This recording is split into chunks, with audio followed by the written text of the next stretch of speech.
আসসালামু আলাইকুম। বিসমিল্লাহির রহমানির রহিম। সারা দেশে প্রচণ্ড গরমে হিটস্ট্রোক হতে পারে অনেক মানুষেরই। সেজন্য কিছু অগ্রিম প্রিপারেশন নিয়ে চলতে হবে আমাদের সবারই।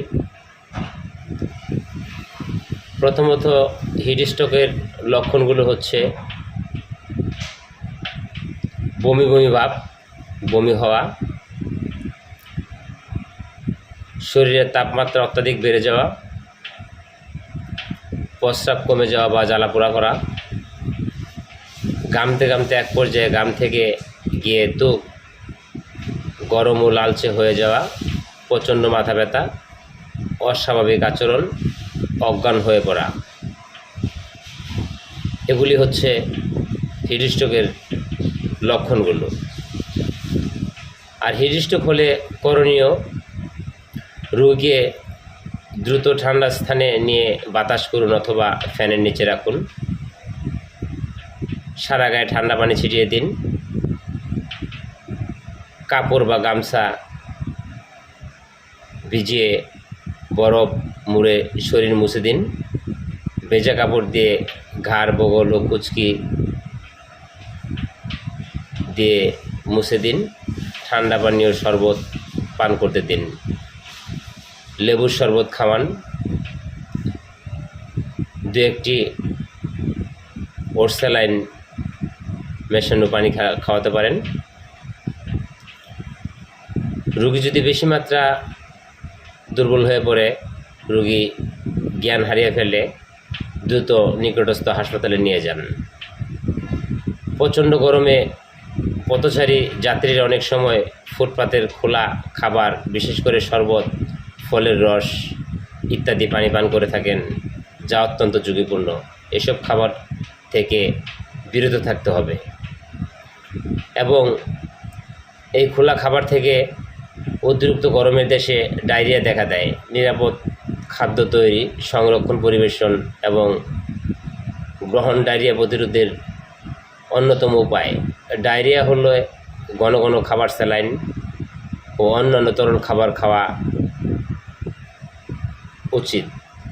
ডায়রিয়া আক্রান্ত শিশু মায়ের দুধসহ অন্যান্য স্বাভাবিক খাবার বারে বারে খেতে দিন। প্রয়োজন হলে রোগীকে নিকটস্থ হাসপাতালে নিয়ে যান। বর্তমান দেশে পর্যাপ্ত পরিমাণে তাপ চলতেছে এবং প্রায় কোনো জেলায় 42 ডিগ্রি সেলসিয়াস হচ্ছে। সেই জন্য আপনারা যারা কর্মস্থলে আছি আমরা, বা আপনারা যারা কাউকে দিয়ে কাজ করাচ্ছেন, একটু শুধু খেয়াল রাখবেন যেন তাদেরকে অধিক পরিশ্রম থেকে একটু বিরত রাখা যায়। যেমন ইটভাটায় যারা কাজ করেন, নির্মাণ শ্রমিক, তাদের প্রতি একটু খেয়াল রাখবেন।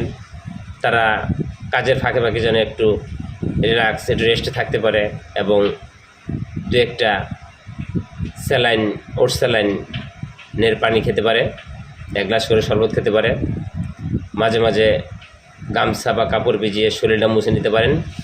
এতে আপনার স্ট্রোকের বা শরীর ঠান্ডা থাকবে এবং স্ট্রোকের ঝুঁকি কমাবে। বর্তমান তাপদাহ খুব প্রচণ্ড আকারে। এই বিষয়ে আপনারা যদি একটু সতর্ক থাকেন, আশা করি সবাই সুস্থ থাকবেন। আরেকটা জিনিস খেয়াল রাখবেন, সেটা হলো প্রস্রাবের সময় দেখবেন প্রস্রাব হলুদ হচ্ছে কিনা। যদি তা হয় তাহলে আরও বেশি বেশি পানি পান করতে হবে এবং পানিটা অবশ্যই পরিষ্কার থাকতে হবে। গ্রামে যারা থাকেন তারা টিউবওয়েলের পরিষ্কার পানি খাবেন এবং রাস্তাঘাটে চলাফেরা করার সময় শহর বন্দরে, চায়ের দোকানে বা যে কোনো জায়গায় কোনো ইয়েতে পানি না খাওয়ার চেষ্টা করবেন এবং চেষ্টা করবেন গ্রামে থাকলে বা শহরে থাকলে দেখে শুনে ডাবের পানি খাওয়ার জন্যে, তাতে আপনার শরীর ঠান্ডা থাকবে। আবার এমন বেশি ঠান্ডা হঠাৎ করে খাওয়া যাবে না যে ঠান্ডা থেকে আপনার বুক বসে যাবে, গলা বসে যাবে এবং কফ কাশি শুরু হবে, তখন আরও একটু সমস্যা বেশি হয়ে যাবে। আশা করি সবাই ভালো থাকবেন, এটা স্বাস্থ্যবার্তা।